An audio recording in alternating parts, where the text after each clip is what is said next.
The Word of God is alive and powerful, sharper than any two-edged sword, piercing even to the dividing asunder of the soul and spirit, and of the joints and the marrow, and is a critic of the thoughts and intents of the heart.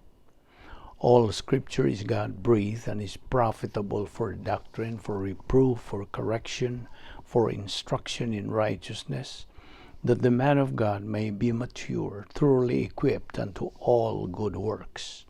Study to show thyself approved unto God, a workman that needeth not to be ashamed, rightly dividing the word of truth. The Bible says, "For God so loved the world that he gave his only begotten Son, that whosoever believeth in him shall not perish, but have eternal life." For God did not send his Son into the world to condemn the world, but that the world through him might be saved. He who believes in him is not condemned, but he who does not believe is condemned already, because he has not believed in the name of the only begotten Son of God. But as many received him, he gave the right to become children of God to those who believe in his name. Believe on the Lord Jesus Christ, and thou shalt be saved. We have been saved by grace through faith, that not of yourselves. It's a gift of God, not of works, lest anyone should boast. He who hears my word and believes in him who sent me has everlasting life, and shall not come into judgment, but has passed from death to life. For ye know the grace of our Lord Jesus Christ, that though he was rich, yet for your sakes he became poor, that ye through his poverty might be rich. Una kita magapadayon sa pagtuon sa pulong sa Dios ni ining adlaw, kinahanglan nga itong pagpangandam sa itong kaugalingon.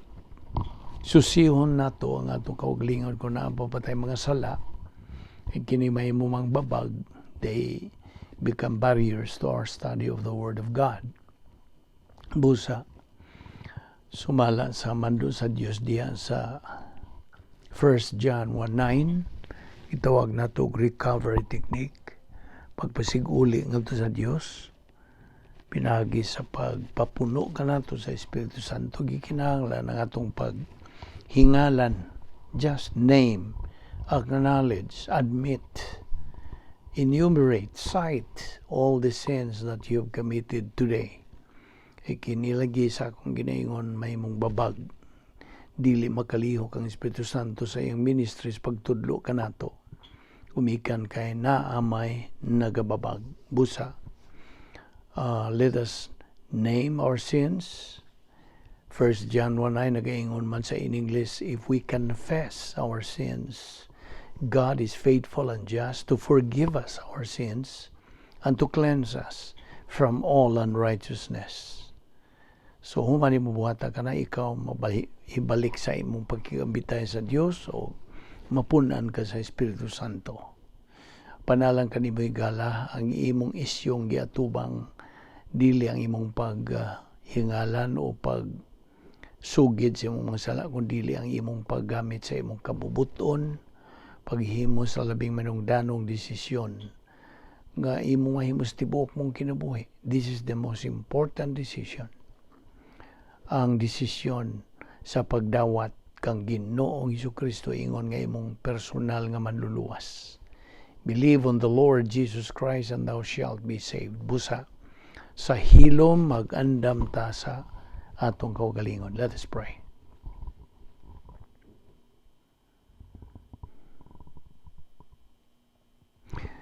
Balaan na mo nga Dios, nagapasalamat kami kanimo sa makausap pa sa imong pagdala kanamo ning adlaw. Dinhi aron kami makapadayon sa among pagtuon sa imong mga pulong. Salamat o Dios kay mo pa kaming ipabuhi.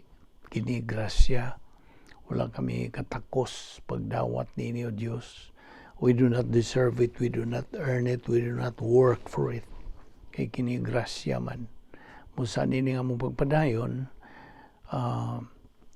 nagaampo kami o Diyos nga imo kaming patinawan o tataw sa imong kamatuoran aron amo kini ikadugang sa ana sa among kalag, amo kining idugang sa mga punto sa doktrina nga mo'y among gamiton sa among pagkinabuhi. Salamat niya among Bible study through the YouTube o sa Vic Balbido Evangelistic Ministry. Kining tanan among ipasalamatan sa ngalan ni Ginoong Hesukristo. Amen. Maayong adlaw sa tanan sa atong mga suki, mga higala, mga igsuon diyan ni Kristo, atong mga subscribers. Welcome na sa atong Bible study pinagi sa YouTube. While niya pa kita magadupot karon sa atong pagtulunan nga giuluhan og the study of basic doctrines. Ang atong pagtuon sa mga sinugdanan nga mga doktrina. Atong gihisgutan kagahapon ang bahin sa kinaiyang magasasala. Na ato naman ning naibawan nga ang kinaiyang magasasala ning sugod kinis pagtuyhakaw o it started to exist human makasupil ang atong unang ginikanan nga si Adan ug si Eva. Misupil sila sa mando sa Dios, pagpasidaan sa Dios sa dili nila pagkaon niadtong bunga sa kahoy sa pag-ila sa maayo ug dawtan. The fruit of the tree of the knowledge of good and evil. So mao to ang sulti sa Dios kadto kanila mao nga Adan o dili pa man Adan niya ngalan kay originally so pa sila mga laglag ang ilang mga ngan sa una natong magirikanan ang original nga ni Adan Ish I-S-H og si Eva sawa pa siya malaglag ang iyang original nga ngalan Isha I-S-H S-H-A-H, Isha. Na mo nang ilang original nga mga ngaan. So, mo isulti sa Dios kanila. Isha o Ish, paminaw mo. Magkakaon mo sa tanang mga prutas sa mga kahoy, sa tanang kahoy dinhi sa paraiso. Kaon ka mo. Alakan ang mga prutas diha. Gawas lang sa usa nga niyas taliwa. Ayaw gyud mo kaon ni anang bunga ha. Yan ang kahoy sa pag-ila sa mayong dautan. Kay sa adlaw nga kamo mo kaon niya na mamatay gayud kamo. Motoy pasidaan sa Dios nila. O nakasabot ba mo? O pitubag silang, Diyos. Okay. So, of course, si Ginoong Hesukristo naga-handle man kanila og Bible study adlaw-adlaw. In the cool of the day, si Ginoong Hesukristo mo sugod siya sa pagtudlo sa pulong sa Dios ngadto kanila. Mao na nga ambot og pilang katuigan sila dito o nagasubay sila, nagasunod sila sumala sa ipasidaan sa Dios. Okay?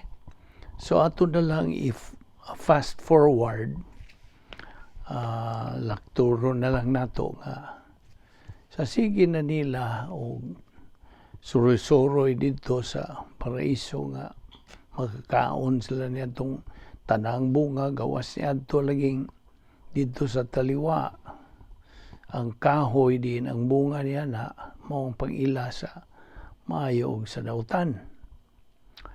Unya sige sila labay-labay niadto adlaw-adlaw. Sige sila tan-aw niadto. Okay? Nagkaroon kay si Lucifer nga nahimo na karong Satanas. Kanaog siya og misuod siya sa usa ka serpente. Kay kadtugod si Lucifer sa una, nga nahimo na karon Satanas, ha? Kining mga demonyo, o man mga ginsakupan ni kanang Satanas, ang mga demonyo, makasuod na sila bisag unsang butang, lawas baron, o makasuod na sila, o mga hayop baron. Okay? Ang buti pa subot, kanang possess. Ilang panag-iyahan. Ang ila ra yung maposes, ang mga dili magtutuo ra. Apan kung magtutuo na ang sa katao, di na gyud sila maka-poses. Kaya wala sila luna. Okay. Nakaron kini si Satanas, misod sa serpente, kay niadto mo yung ipili ang serpente. Sa tanang mga hayop, ang serpente, o sa Bisaya nga atong adlaw-adlong pagsulti ang serpente has, okay, labi na sa Bohol, mao na ilang Bisaya has. So gisudlan ang has ni Satanas. Pagsud niya dito, kay niadto kung panahon mao lagi itong ang iyang gipili mao ang has, kay antong panahon na ang ilang mga pet sa ilang panimalay, mga serpente, mga has. Kaya niya to kung panahon na nila, ang has dili pa magkamang, magtindog na siya o musulti. You see, mao kanay kanang paklaro na to sa Biblia, o mo iyang gamit, gisudlan, gigamit niya karong serpente kining sa kanang lingla, pagtintal nila ni Is ug ni Isha. Okay? So mo na nga adlaw lagi sila naglabay-labay niya to, og dihay higayon nga miduol ni si Satanas. Misit-sit sila ni kinsa may una niyang gitawag, ang bayi, si Isha. So, iyang gisitsita si Isha, dali ra God. So, miduol si Isha. Unsa man, unsa may gisulti sa Dios ninyo, may tungod ni ining bunga sa kahoy. So, bitubag si Isha, dili mi pa kanang pakanon niya ng maong bunga. Dili gani mi pa hikapon. You see, gidugangan man ni Isha ang pasidaan sa Dios. Waman mo ingon ang Dios nga bisas paghikap mamatay sila. Ang ingon sa Dios nga sa adlaw mo kaon mo niya na mamatay gayud kamo. Maura man tayo gisulti sa Diyos. Gidugangan lang ni Isha. Kay bago ka nining Isha. Kasi may nauna nila tungha. Si Is o si Isha. Ang pasabot na ko ang unag gama. Buhat sa Diyos. Kinsa may giuna? Si Is. Di ba? Si Is may giuna o buhat sa Diyos. O niya, kadtos Isha, gikuha lang to gikan sa gusok o sa gusok ni Is o gihimo niya nga babae nga nahimong Isha. So ang una yung gimugna gibuhat sa Dios mao si Is. Okay? Nakaron ang giduol karon ni kanang Satanas pagtintal nila dili ni Isha, dili ni Is. Kay ngano man bright man ni si Satanas. Utukan ka na siya. Bright gid siya nga. Wa siya mo duol sa laki tungod kay puno og doktrina. Katus Is sigig tambong. Regular gito siya tambong sa Bible study ni Ginoong Kristo. In the cool of the day maga-conduct si Ginoong Kristo sa Bible study nila. Og si Is mo gyoy makugihon gyud siya sa pag-attend. Ug kadtos isa tapuan absinos matud pa sa mga kinaraan. Sige absent sa Bible study. So tingali imbis mo attender siya sa Bible study, tuwara siya sa ilaw. Sige lang siya pa gwapa dito, sige lang pang kanang pedicure, manicure, tanaw siya sa iyang unsa ni ang pintal sa iyang kilay baron usa diha. Sige lang pagwapa.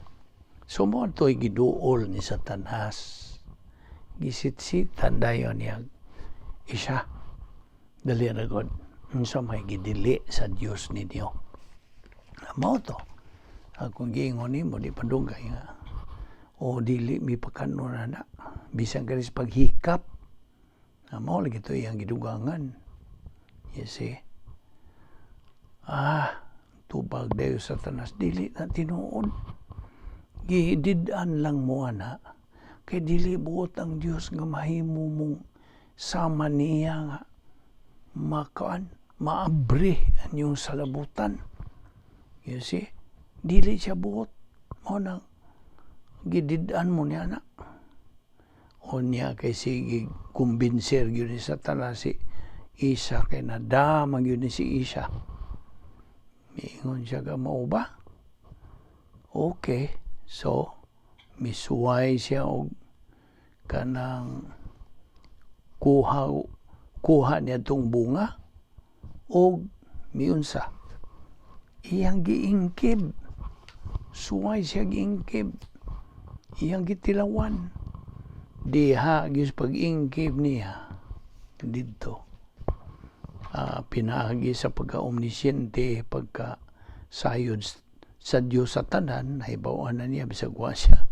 Dito itong tunguras pagkaon ni Isa, nahibawan na sa Diyos. Okay. Diha-diha. Laglag si Isa.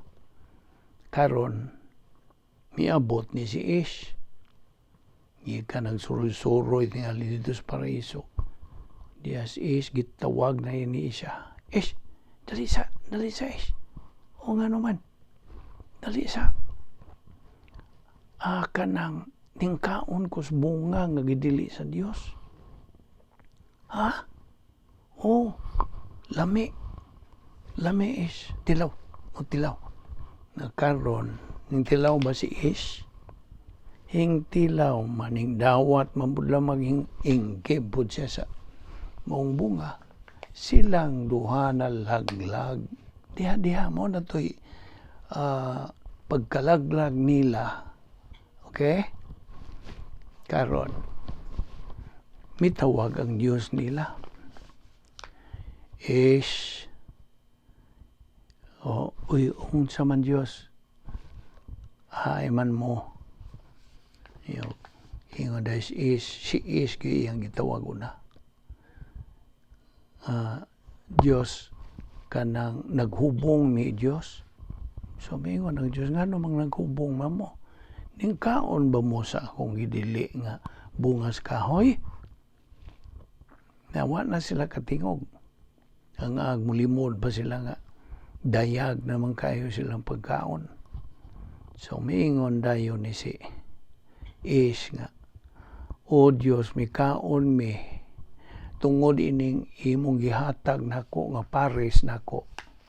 Kini si Isa, siya ay miunag kaon, o mi kaon po ko. O niya, mi dayon po kanang pasa po dayon ni Isa nga, O Diyos, tungod mangul ining serpente, ining has nga, gitintal man ko. So, mao na ga isa sila kanang iyahay sila pasapasa ba mao ni og passing the buck na mao to gingon sa Dios nga wa koy mahimo diha sila namatay spiritually. Paminaw yan tugyong higayuna pagkaon nila they died spiritually. Naon sa ibot pasabot sa spiritual death? Ang bot pasabot sa spiritual death, nahimulag sila, hingpit gyud ang ilang paghimulag, total separation from God. Total hingpit yung pagka nahimulag sila. Wa na sila koneksyon, wa na sila relasyon sa Dios. Putol ang ilang relasyon. So, karon they are declared kanang spiritually dead, although physically alive. Buhi sa lawas. Mabitang nga ginawa sila, lakaw sila dito sa paraiso, apan patay spiritual. Putol ang ilang relasyon sa Dios. So, diha, giigihan sila sa Dios, pahawa mo din eh. You do not belong here. So, apan ang Dios misaad kanila.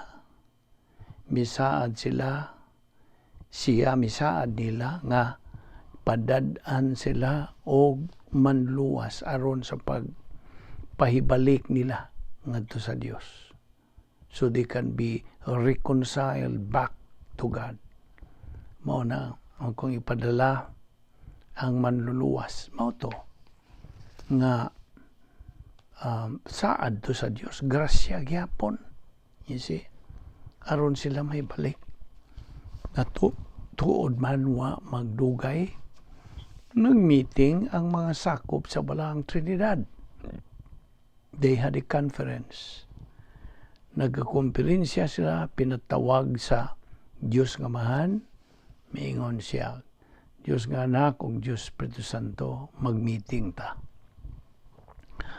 Bahin ining tao nga atong gibuhat. Kay nahimulag naman sila, gigad ka nato.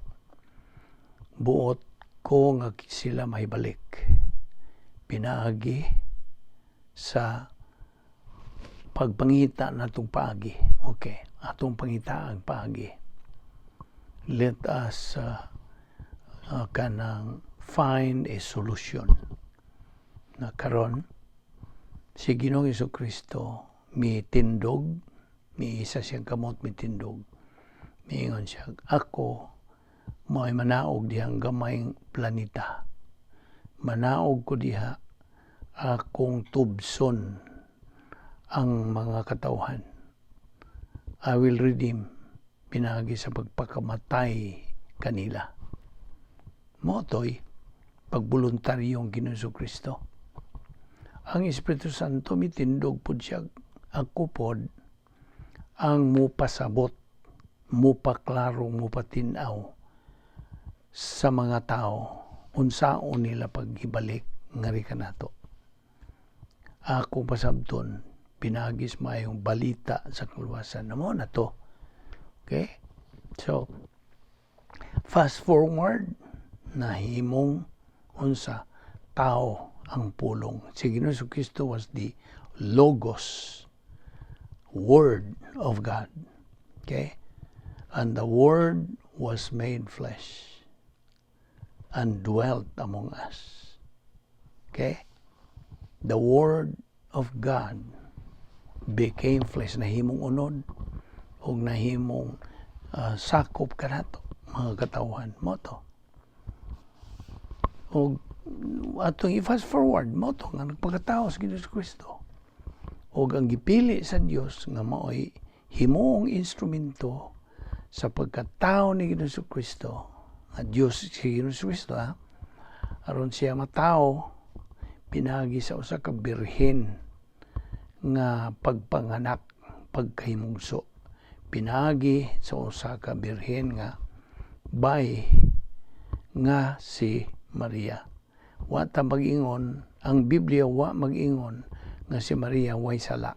Wala. Usa siya sa mga sakop sa kaliwatan sa tao. Ordinaryo siya. Apan siya, puno siya sa mga kanang pulong sa Dios. Kay positibo man siya ngadto sa Dios. Mao bitaw tong siya gipili sa Dios kay usa sa kanang qualify siya nga siya kanang espiritual nagtubo sa pulong sa Dios. Okay? So mo to nga wa ta mag-ingon ang Biblia wa mag-ingon nga wa siya sala. Okay? Sama siya sa ordinaryo nga mga babae, may gigamit lang sa Dios. Ug katus Jose nga may iyang kanang bana sa kanang physical, may bana niya. Mo to nahimo nga foster father ni Ginoong Kristo na mao man ni atong naibawan sa kanang mga sinugdanan nga mga pagtulunan. Okay? So mao kadto nga na tao sa Ginoong Kristo dili dito sa mga palasyo unsa diha dito taon sa pasungan. Naibaw na kasi istorya nini ato na lang ning fast forward. Og dito nagtubo si Ginoong Kristo. Human siya matao, nagtubo siya ingon nga ordinaryo nga miyembro sa kaliwatan sa tao o apan siya nagtubo niya sa grasya o kahibalo sa Dios. You see? Of course, sa iyang pagkatao. Kay sama malagi siya sa ordinaryo mga tao pan duha ang iyang kinaiya nga gidaa. Mao na gitawag nato doktrina sa hypostatic union. Ang buot pasabot niya na duha ka kinaiya that our Lord Jesus Christ possessed the nature of man and the nature of God. He was pure man, 100%, and pure God, 100%.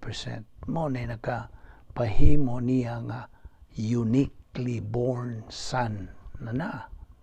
The only begotten son, talagsaon nga persona, kay siyara sa tanan tibuok universo.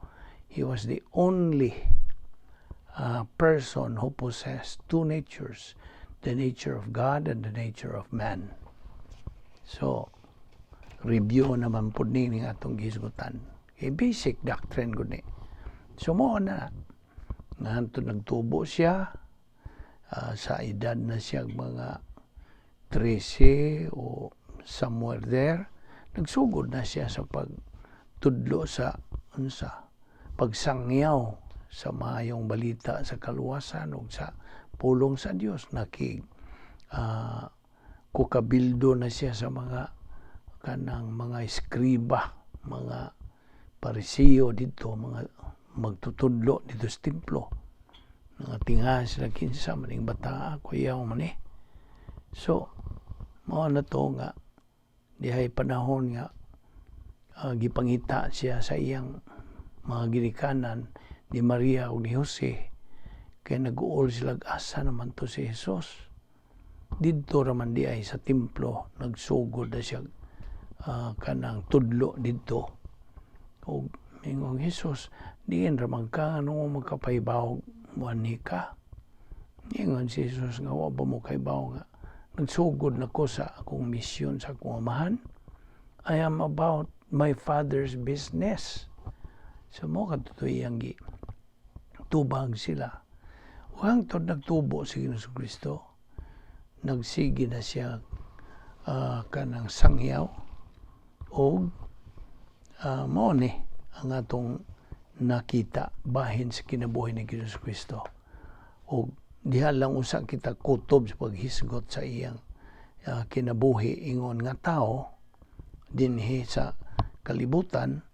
Apan lagi ang punto na to atong i-rewind kadtong pagkalaglag ni Adan ug ni Eva dito sa paraiso, gumikan sa ilang unsa pagsupil kadtong ilang gibuhat nga pagkaon sa kanang bungas kahoy sa pag-ila sa maayo og dautan.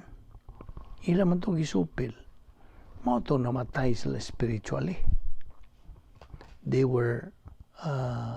They died spiritually niadtong tungura. Og kita kay mga kaliwat Manila napanunod nato kadtong ilang kanang sala nga nabuhat. Mao na giingon nato Adam's original sin. Okay? So mo na namitungha na ni karong formula nga ang tao kanang kondenado, gumikan nining formula. Unsa mang formula? Adam's original sin plus old sin nature. O tuod, ang old sin nature mo gingon ako nga mitungha diha dungan sa ilang pagkalaglag, sa ilang kamatay spiritually, dungan nga mitapot na dayon ang kinayang magasasala sa ilang mga lawas, sa kalawasan nila. Old sin nature, kinayang magasasala. Ang tanang mga tao, kaliwatas tao, nga kaliwat nilang Adan og ni Iba, Adan naman og si Iba na nailangan, kay nalaglag naman sila.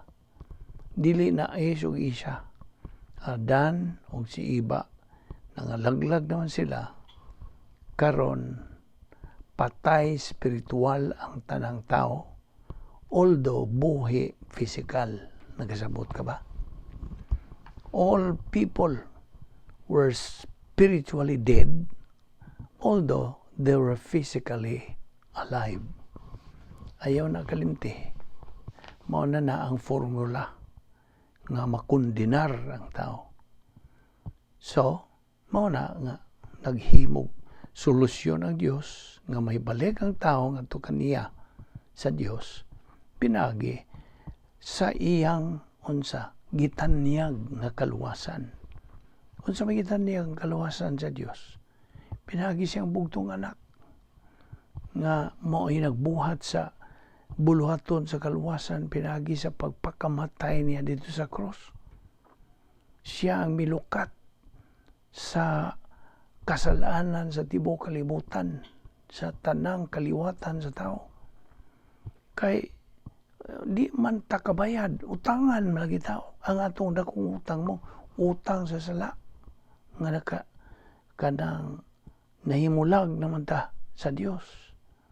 So, gilukat ni Kristo nagpagkamatay sa dito sa cross. Aron sa ingon niya na, ang tao makalingkawas sa iyang pagkakondinado. Kasabot ka? Nga dili na makanto sa impyerno. Kundili, muuban na sa Dios. Pinagi lamang sa paggamit sa kabubutos tao. Mudawat ba siya o sa likway? Kay kung mudawat ang tao sa gitanyag nga kaluwasan sa Dios, pinagi siyang bugtong anak. Ang buhaton sa tao mo ang pagtuo. Pagtuo kang Ginoong Kristo nga siya namatay tungod sa atong mga sala. Nga siya namatay, gilubong, nabanhaw, saka sa langit, lingkod sa tungong kamot samahan. Mao ka na ang himo ni Ginoong Kristo. Ug mao na nga karon kun ang tao makadungog sa maayong balita sa kaluwasan, tumuo ka kang Ginoong Hesus ug ikaw maluwas, siya luwas. May balik ngadto sa kanang kiliran inunta sa pagkahiusa ngadto sa Dios. Eternally in union with Christ forever. Apan kun mosalikway siya, iyang isalikway ang tanyag nga kaluwasan, unsa man. Dili eternal salvation, kundi eternal condemnation. Klaro man na. Diha sa John 3:36, he who believes in the Son has life, eternal life. He who does not believe in the Son does not have life, but the wrath of God abides on him. Na. Unya, John 3:18, he who believes in him is not condemned, but he who does not believe is condemned already because he has not believed in the name of the only begotten Son of God.